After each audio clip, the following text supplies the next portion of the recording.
Introduce the speaker and Marty take over from here. Thank you, President Carl.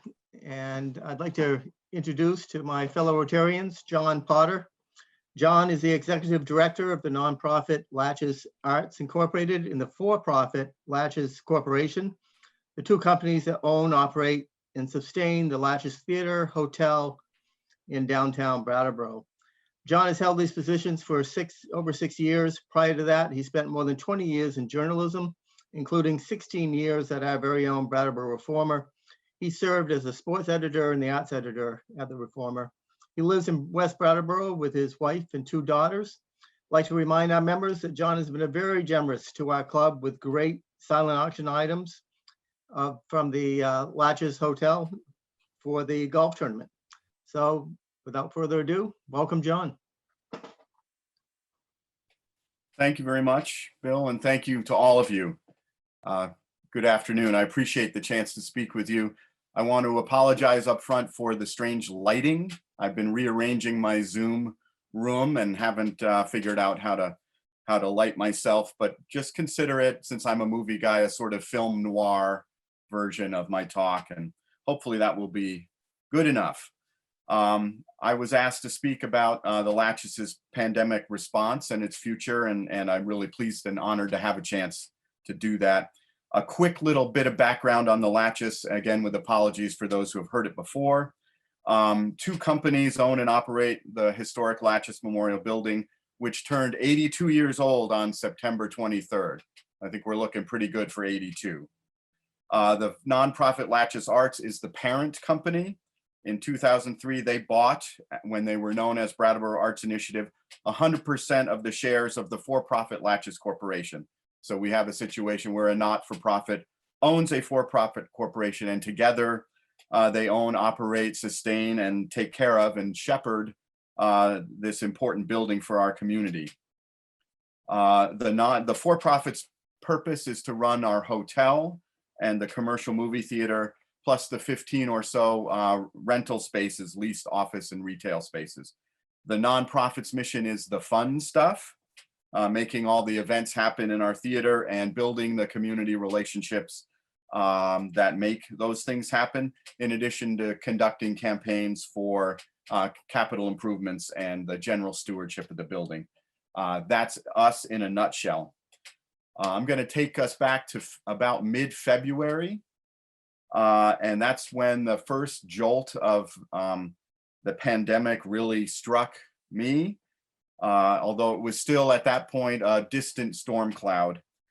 We didn't know what was going to happen, but I remember reading at the time that the industries expected to be affected the most were the hospitality industry and theaters and large public gathering spaces. And wow, you couldn't design a thing that put more of a bullseye on the Latchis, and that was really scary to hear.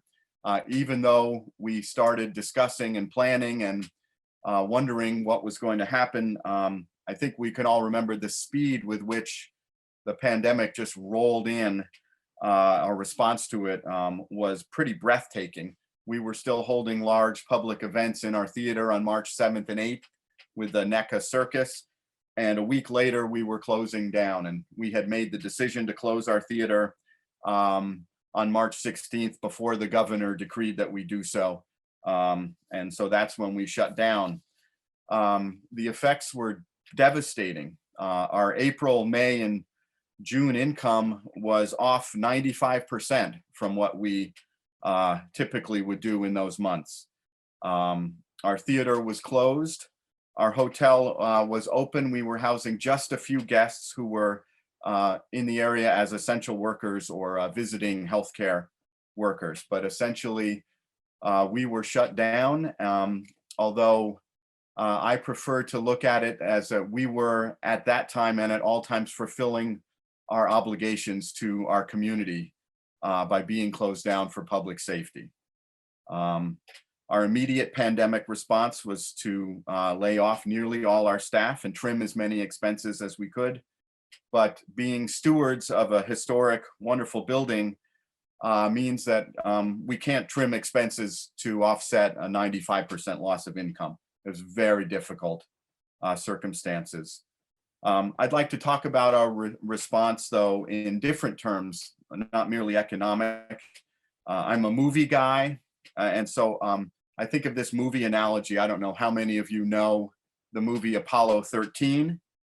There's a great scene in that movie where the various politicians are assessing how damaging this will be to them and their reputations, and what a disaster the whole situation will be. And the mission control director pushes back at them and says, with all due respect, I believe this will be our finest hour. And I've always taken that to heart, how to transform adversity into a very fine hour. Time will tell if we did that, but here's what I can tell you that we did. The psychological and emotional impacts of the pandemic are intertwined with the scientific and economic factors of it. The challenge, as I saw it and as we all saw it, was how to stay creative, forward-thinking, and productive during a time when your natural instinct and, in fact, many of the dictates of our government were calling out for us to hunker, dive into our bunkers, and become consumed with feelings of dire circumstances and inertia. How to transform that into a finest hour. During the time our theater was closed, and the nonprofit side of the Latchis was sort of forced off the stage, I think the Latchis Arts board did an admirable job of retrenching, retooling, and getting back to work. When the pandemic hit, in the first Zoom meeting that we had, remember when that was all new to all of us, a major point of emphasis at the time was to stay in touch with our community. So at that point, we redesigned our email newsletter and committed to sending out weekly communication that was chatty, familiar, and aimed at doing what we could to brighten people's circumstances. Our board created lists of movies they were watching in quarantine and gave people little bios of ourselves and little nuggets of our history. We shared news about what other organizations and businesses were doing in our community. We launched at the same time a virtual cinema program where people could access movies through our website. I heard from a number of people in the community that those newsletters were a tonic, and they actually looked forward to getting them as opposed to dreading more spam in their inbox. And I found it a very positive experience to stay connected with people. Speaking of staying connected, at the same time during the pandemic, we launched a new website. We urge you to check it out, latchis.com. The work on that had been in process prior to the pandemic, but it was work that we committed to pushing through, and it was tremendous uplift for us, and I think a very positive thing to be able to launch it. We also stepped up our social media activity as well, all with an aim to staying connected to our people. We also conducted a survey of our patrons and supporters, asking questions about programming and other offerings in the theater.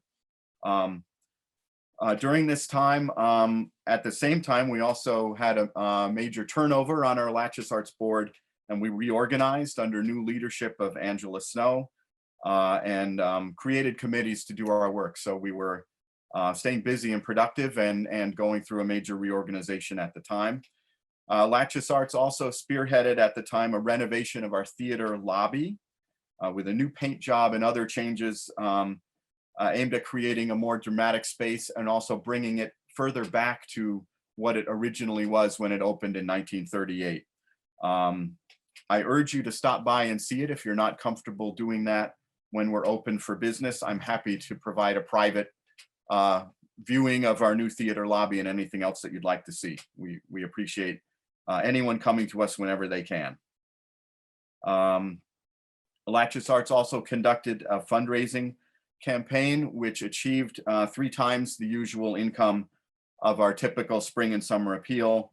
And so we want to say thank you to all of you here who have supported us. And again, we appreciate that the community was supporting us and appreciate that happened. At the same time, Latchis Arts was planning its Spotlight Film Series, which is a monthly film series grouped around a certain theme or topic that we plan to do monthly henceforward. Our first program launches in November, on Thursdays in November, and we're spotlighting Black voices in filmmaking. And we urge you all to come if you're comfortable doing that. PR for that is going to launch as soon as I get off this Zoom. So, and that first film series came out of work that Latchis Arts and Latchis Corp boards have done together in response to the summer's spate of racial violence and the new imperative that we all feel to take action on diversity, inclusion, equity, and accessibility. That's something that we're doing behind the scenes, but that's been very meaningful, intentional, intense work that we've been doing during this time of pandemic. So I feel very honored to be working with the Latchis Arts board that has stayed busy and productive during this time. On our for-profit side, the focus has been on getting our businesses back on their feet. During April and May, we deployed our PPP funding to bring people back to work, repainting and refurbishing a number of our hotel rooms and other spaces. On our business side, just to give you a sense of how we're doing, our hotel business has slowly picked up the pace. In October, we expect business to finish up at about 40% of a typical October in the hotel. We have our heads off the canvas. We have changed a number of our hotel practices to allow for no-touch check-in and check-out, and we've eliminated our breakfasts in our public spaces, choosing instead to offer our guests coupons to downtown businesses that offer breakfast and do it much better than we ever could. And we've changed many of our other practices and basically invented or cobbled together an air cleaning device by attaching a UVC light source to a rolling theater light stand so we can move it in and out rapidly to rooms and clean the air in our hotel rooms. I urge you to think about our hotel in the coming months. If you're bringing in people from upstate or other safe areas to travel to us, we appreciate anything that you can do for us. One of our guests to our hotel this summer was a state epidemiologist who pronounced our new practices very good and very sound. So we take that endorsement as something to be proud of. The biggest thing standing in the way of our hotel right now is the general travel climate, as well as the travel map, which is growing increasingly restrictive with the surge in cases. And I want to say right now that we are supporters of the steps that the state has taken, including that travel map. We in no means want to criticize, and I'm actually very proud to be in a state that has handled the pandemic so well and has behaved like grown-ups throughout all this. Moving on to the theater. We reopened the movie theater on June 19th, programming mostly old and recent classics, since Hollywood has not been releasing very many new movies. That continues to be the case. More and more movies are being postponed or shifting directly to streaming. Our movie audiences have remained light. We understand that and we appreciate it and respect it. A typical weekend, we might draw 70 to 80 people to our movie theater. And we're fine with that. We're happy to have them back. And we have been hearing from people that they're comfortable with our cleaning practices and distance protocols. We urge you to come check us out if you feel comfortable doing that. What has really bolstered our theater business is the private theater rental program that we launched in mid-August. And it's an opportunity for individuals and groups of people to rent a theater space and enjoy whatever they'd like to see in that theater space with people that they're comfortable with being with. And that's been immensely profitable and very positive for us. We announced that program on a Friday evening in August, and when I came into my office on Monday, I already had 30 requests to deal and get scheduled. To date, we've done nearly 100 private rentals with 25 or 30 more in the books. October alone, we'll see roughly 50 private theater rentals. It has clearly struck a chord. It's been very helpful to our bottom line, but much more than that, it has given us a sense of purpose and a clear sense of how we can fulfill our mission to our community right now at this time. And better than that, it has reconnected us with our community and with people in our community. And that's something that really feels the best of all. We've held dozens of kids' birthday parties. We are the new Chuck E. Cheese for Brattleboro, and we're very happy to do that. And we've had birthday parties for kids up to age 90, and we really are happy to have done that. And we've hosted anniversary parties and date nights, groups of friends hanging out. And a couple of Brattleboro High School sports teams have done team building and bonding movie experiences with us. And a couple of local businesses have held staff appreciation gatherings in our theaters. We urge you to take advantage of this program and come talk to me about scheduling a private rental. We think it's great in the present, and we also think we know that we're going to be doing this program in the indefinite future, and we're very seriously appreciating that we may be this may be a permanent feature of our operations. And as such, we're investing and expanding the program. We plan very soon to be able to offer video gaming in our theaters, and we're making the infrastructure improvements to make that happen. And I think this really has given us a glimpse into a future we had already been thinking about. We had been working and talking extensively about how to be a theater going forward in an age of streaming services and devices that people have. And the theater rental program has showed us that a night in the theater is still special and still desired. The experience that happens within our theaters is changing, but we think it's still meaningful. And we had been contemplating evolving to a model that included more of this. And we think maybe we've been sort of pushed into a part of our future, and we're happy about that. The big question about all this is financial sustainability. Right now, with everything that we have back to life, we're still losing about $750 a day. That's a far cry from the doldrums of April and May, but it's not sustainable. Right now, what's sustaining us is Vermont Recovery Grant funds and other pandemic funding sources that we've obtained, and we just don't know what the future holds. But we've formed a joint committee of both boards to talk about long-term financial sustainability.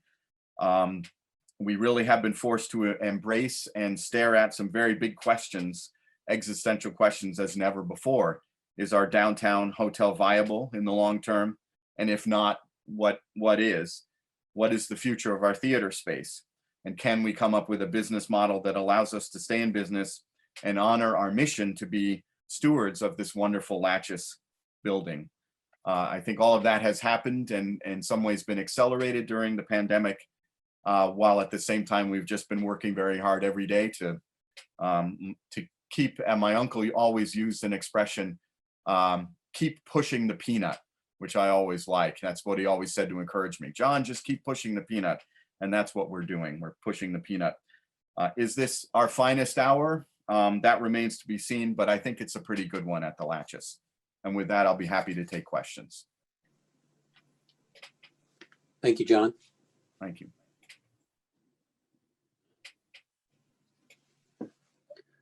So, John, I have a question. What sort of, in great parameters, how does a rental of the private rental of the theater work financially? It works very well for us. A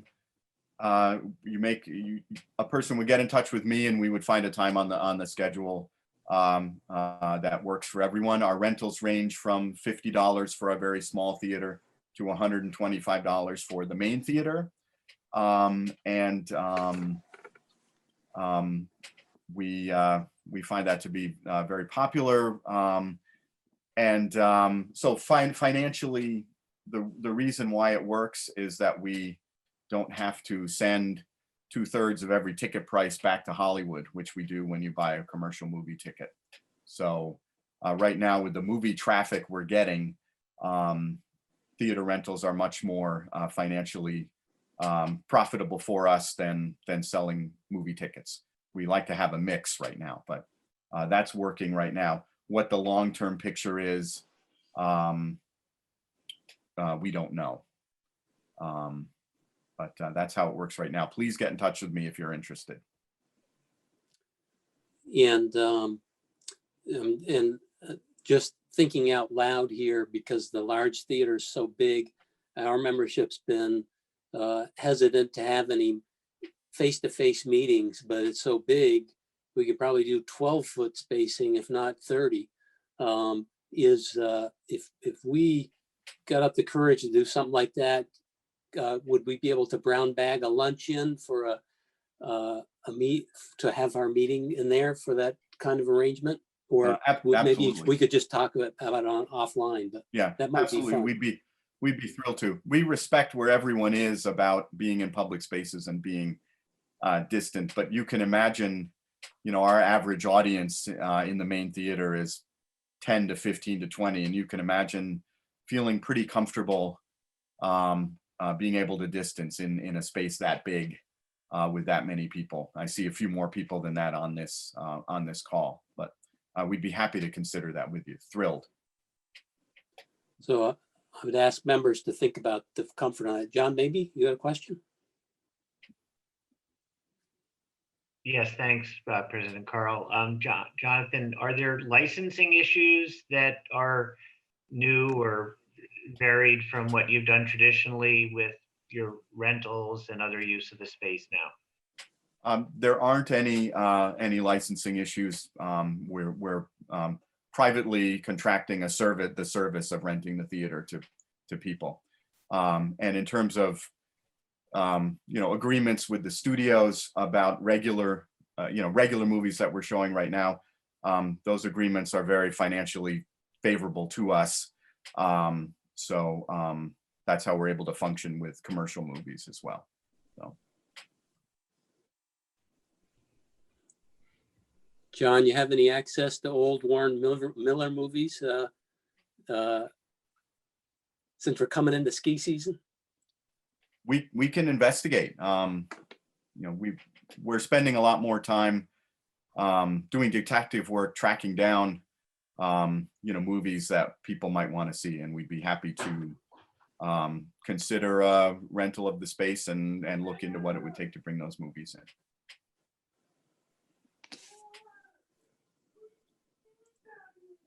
Is there any update on restaurants can't survive? They had been open, but yours was closed for a while. Anything that you talk about with the restaurant space that you have, ideas that you've been brainstorming? Yeah, I mean, it's still intentioned to be open as a restaurant. We have a tenant in place who's been working on getting it up and open. It's taken longer than we thought, even before the pandemic. They've invested a lot of their capital in getting the space ready. So I think they're committed and in it, but the pandemic has put them on hold. But we're really eager to have that happen when it's ready. And for those Christmas shoppers out there, what sort of in the off weekly season, during the off days during the week, if members had relatives in town or wanted to visit themselves downtown and not have to go back home, what are your room prices like on midweek off days? Just thumbnail. It's funny that I don't really deal with the hotel rates a lot. I give my hotel manager a lot of leeway, and not being coy, I just simply don't know. I feel very honestly that we would make you an offer you couldn't refuse, but I just don't know what the rates are. Yep. Members might think about that. I know myself, I actually have not ever stayed at the Latchis, and yet I've referred people there, and it might be a good time to experience it as a referral source. So if we don't have other questions, I'm not seeing any. Thank you very much, John, for the update on the theater, and we wish the best in this difficult time. Well, thank you for having me. I really appreciate being here.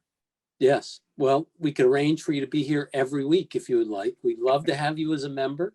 And the old days of having to attend every meeting and everything Rotary has changed a lot. And I know you'd enjoy the fellowship of the members, and we would enjoy you, but no pressure, but give it some thought.